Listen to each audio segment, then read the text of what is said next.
Hello to everyone, welcome to my YouTube channel तेरा मेरा maths. आज जो हम डिस्कस करने जा रहे हैं वो है एचपी टेट का प्रीवियस ईयर का पेपर। ओनली मैथ सेक्शन हम डिस्कस करेंगे स्टूडेंट्स। अगर आप एचपी टेट की तैयारी कर रहे हो तो आपने बिल्कुल सही चैनल पे विजिट किया है।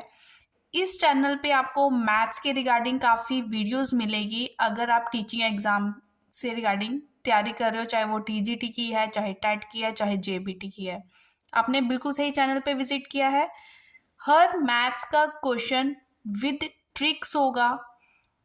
किस तरह से आप क्वेश्चन करते टाइम मैनेजमेंट करोगे वो आपको बताया जाएगा। ठीक है स्टूडेंट्स, तो आज का जो मैंने पेपर लिया है, मैंने लिखा था 31 जुलाई 2022। यहाँ ये पेपर को हम डिस्कस करने वाले हैं। ठीक है, वीडियो में बने रहें, काफ़ी कुछ सीखने को मिलेगा। नए नए आपको ट्रिक्स सीखने को मिलेंगे किस तरह से हम मैथ सेक्शन को विद इन टाइम मैनेजमेंट कर सकते हैं स्टूडेंट। ठीक है, क्वेश्चन डिस्कस करते हैं। हमारा जो फर्स्ट क्वेश्चन है वो आपके सामने है। देखो, फर्स्ट क्वेश्चन हमें ये मैथ सेक्शन का आया था। बिल्कुल इजी क्वेश्चन है। क्या करना था आपके दिमाग में, इस क्वेश्चन को देख के क्या आना चाहिए था? देखो, एचसीएफ उन्होंने हमें दे रखा है, एलसीएम हमसे पूछ रहे हैं। तो एचसीएफ एलसीएम का एक रिलेशन होता है जो हर स्टूडेंट को पता होना चाहिए। अगर आप इस क्वेश्चन को करना चाहते हो तो वो आपको पता होना चाहिए था। स्टूडेंट्स, क्वेश्चन को आप देखें और ऑप्शंस को देखें, और जो हम ट्रिक डिस्कस करेंगे उसको देखें। इस तरह के क्वेश्चन को आप किस तरह से करोगे, मैं आपको लिख देती हूँ कि अगर हमें एचसीएफ ऑफ टू नंबर्स, किन्हीं भी दो नंबर का हमें एचसीएफ गिवन हो, जैसे इन्होंने हमें यहाँ पे 9 दे रखा है और उन्हीं नंबर्स का हमें एलसीएम फाइंड करने के लिए बोला गया है। यहाँ पे जो उन्होंने x दे रखा है हमें वो 306 दे रखा है, और जो y दे रखा है वो 657 दे रखा है। आपने क्या करना था इस क्वेश्चन में? ठीक है, हमने क्या करना था, हमें पता है कि प्रोडक्ट ऑफ एचसीएफ और एलसीएम, ठीक है, एचसीएफ इंटू एलसीएम किसके बराबर होता है? ये x इंटू वाई, मतलब दो नंबर्स के प्रोडक्ट के बराबर। इसको आप जिस चीज़ पे मैं हैशटैग कर रही हूँ वो आपको नोट डाउन करनी होगी। कई बार क्वेश्चन आ चुका है इस रिलेशन से। ठीक है, काफ़ी बार पूछा जा चुका है, बड़ा ही कॉमन रिलेशन है, हर बार एग्जाम्स में पूछा जाता है। अगर आप बैंकिंग की तैयारी कर रहे हो तब भी यहाँ से क्वेश्चन बनता ही बनता है। Hashtag note down this step कि ये रिलेशन होता है H C F into L C M is equal to x into y. ठीक है, अच्छे से समझ लिया, मतलब एक चैप्टर समझ लिया। ये अब आप पे डिपेंड करता है कि आप किस तरह से करोगे। इसके आगे हमें कुछ नहीं करना, हमने जस्ट वैल्यूज पुट करनी है। हमें एचसीएफ गिवन है, एलसीएम हमसे पूछ रहे हैं, और एक्स और वाई की वैल्यू हमें पता है ना। जस्ट यहाँ से एलसीएम फाइंड आउट करना है हमें। 9 यहाँ पे मल्टीप्लाई हो रहा है, उसको दूसरी साइड भेजो तो वो चला गया स्टूडेंट्स डिवाइड में। आफ्टर सॉल्विंग दिस, मैं आपको डायरेक्ट आंसर लिख रही हूँ, आप इसको सॉल्व करके देखें।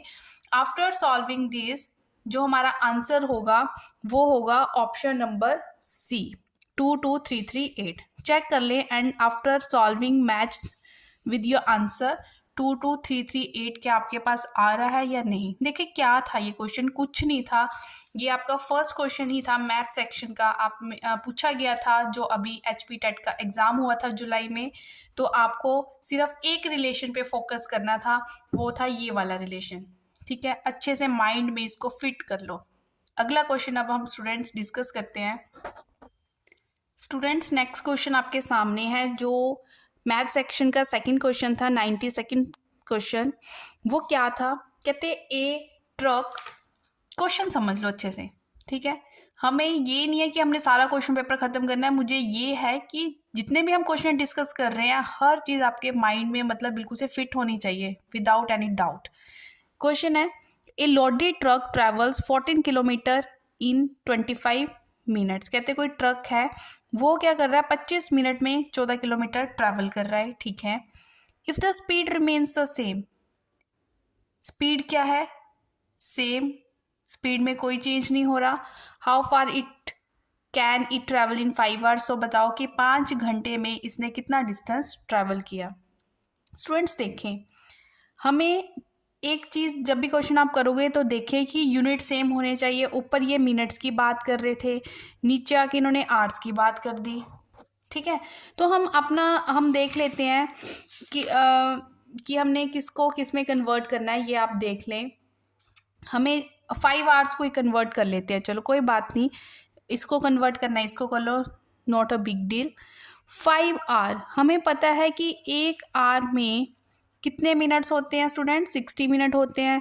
तो 5 आवर में कितने होंगे, 5 इंटू 60, मतलब हमारे पास हो गए 300 मिनट। मतलब हमने बताना है कि ये 300 मिनट में अब कितना ट्रैवल कर रहा है। 5 hour is equal to 300 minute. चलो देखें, क्वेश्चन देखो, कहते हैं जब 25 मिनट थे, गिवन पे काम करो, जब 25 मिनट थे तब ये ट्रैवल कर रहा था 14 किलोमीटर।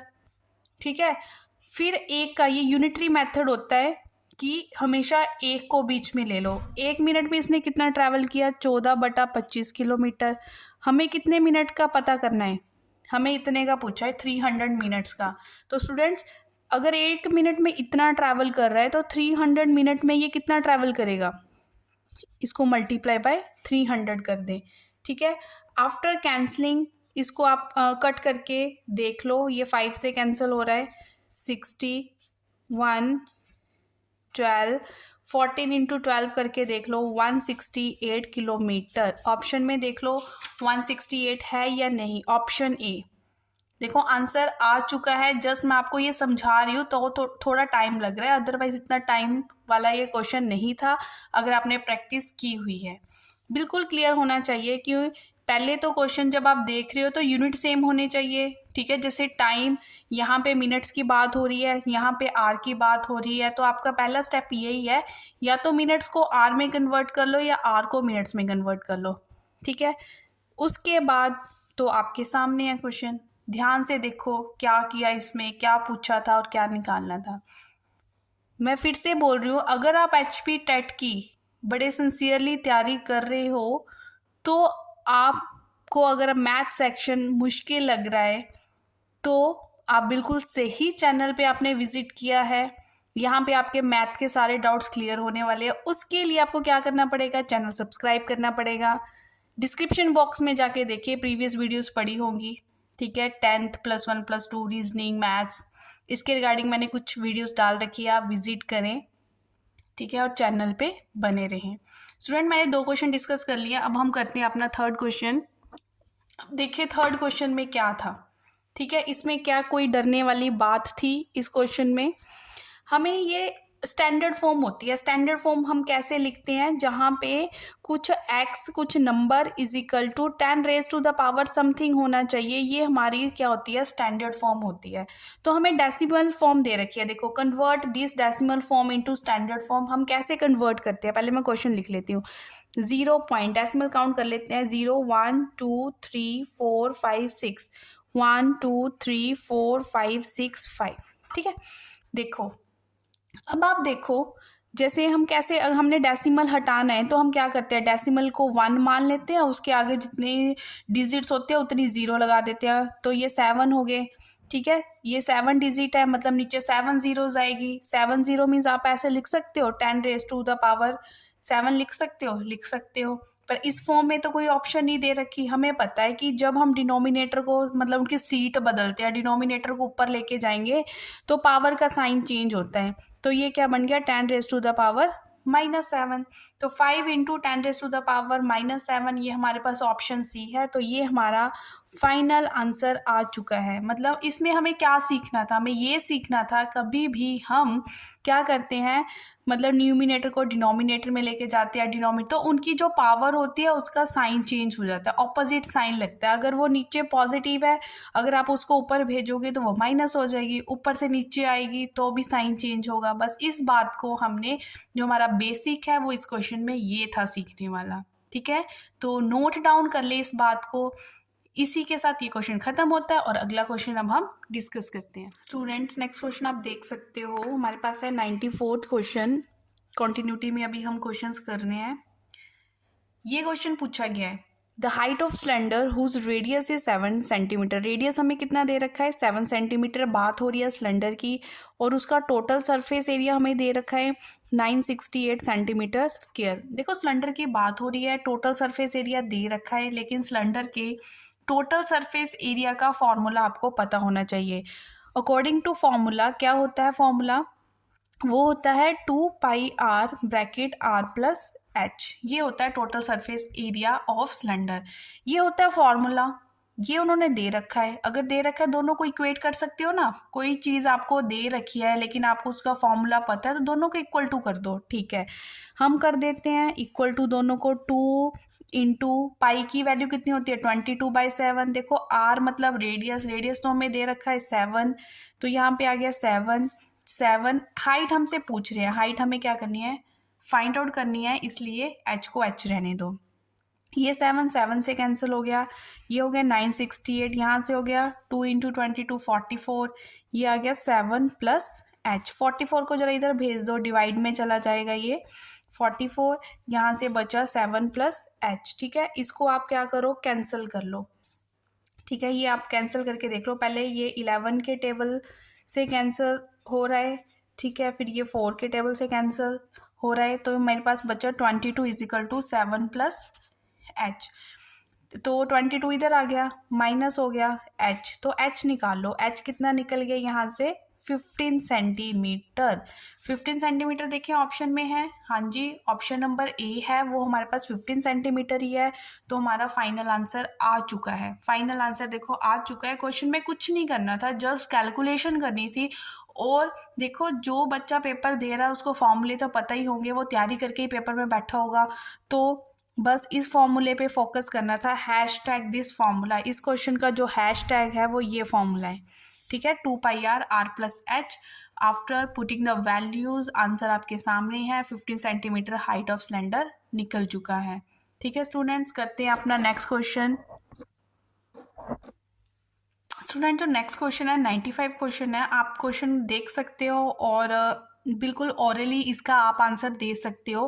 क्या पूछा, ये हमें कुछ नंबर दे रखे हैं, कहते हैं अगर आप इनका स्क्वायर करोगे तो किसका स्क्वायर जो होगा वो ओड नंबर आएगा। सबसे पहले आपको ओड नंबर पता होना चाहिए कि ओड नंबर होता क्या है।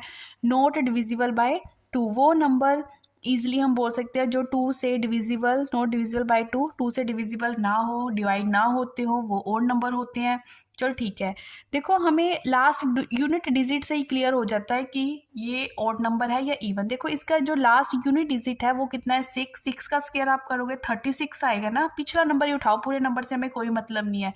नहीं तो बच्चे क्या करेंगे, उन्होंने बोल दिया स्क्वायर करने को तो इसका 2 का स्क्वायर करने बैठ जाएंगे। ठीक है, बड़े मजे से लगे रहेंगे और सारा टाइम इसी पे वेस्ट कर देंगे। आपको क्या करना है, आपको जस्ट यूनिट डिजिट उठानी है, क्योंकि यूनिट डिजिट हमें क्लियर कर देती है कि क्या है, ये इवन नंबर बनेगा या ओड नंबर बनेगा। आप 6 का स्क्वायर करो, 6 का स्क्वायर क्या होता है 36, मतलब लास्ट में 6 आने वाला है। ठीक है, तो ये इवन नंबर है, तो इट मीन्स इसका स्क्वायर आप करोगे तो इवन बनेगा। यहाँ पे 8 का स्क्वायर करके देख लो, 8 का स्क्वायर कितना होता है 64, मतलब एंड में 4 आने वाला है, तो इट मीन्स इसका स्क्वायर करोगे तब ये भी क्या बनेगा, एक इवन नंबर ही बनेगा। इसके लास्ट में क्या है 9 का स्क्वायर करोगे 81, देखो इसका एंड क्या आ रहा है 1, मतलब ये हमें जो रिजल्ट देगा स्क्वायर करने पर वो एक ओड नंबर होगा। तो आप सी को क्या कर सकते हो, टिक कर सकते हो। ठीक है, तो यहाँ पे आपका जो आंसर है वो क्या है, सी होगा। तो 95 का option number C. I hope आपको हर चीज़ क्लियर हो रही होगी, नहीं हो रही है तो कमेंट बॉक्स तो होता है, वहाँ पे अपना डाउट आप रख सकते हो कि आपको ये वाला क्वेश्चन क्लियर नहीं हुआ। ठीक है, तो करते हैं अपना नेक्स्ट क्वेश्चन 96 क्वेश्चन। स्टूडेंट्स अगला जो क्वेश्चन है 96 क्वेश्चन मोस्ट इंपॉर्टेंट क्वेश्चन। क्या है मोस्ट इंपॉर्टेंट क्वेश्चन, इसका बेस समझ लें, बेस समझ ले, बेसिक समझ ले, बड़ा कंफ्यूज करता है अगर आपने अच्छे से इन क्वेश्चंस की तैयारी ना की हो। ठीक है, अब देखें क्वेश्चन में क्या क्या दे रखा है, बिल्कुल इंटरेस्टिंग से भी ज़्यादा इंटरेस्टिंग है ये वाला क्वेश्चन। आप देख सकते हो कि हमें क्या दे रखा है स्टूडेंट्स, हमें दे रखा है एक अनु, 2 नाम दे दिए, एक अनु बहन दे दी, एक राज भाई दे दिया। ठीक है, उनकी हमें प्रेजेंट एज दे दी, यहाँ पे मैं लिख देती हूँ प्रेजेंट। हमेशा अगर क्वेश्चन, जब भी आपने एज का क्वेश्चन करना है ना, तो आपको क्या प्रेजेंट पता होना चाहिए। उन्होंने नहीं दी तो आप लिखो, आप बनाओ प्रेजेंट एज। देखो प्रेजेंट एज कैसे रेशो में दे दी कि ये 4:5 है।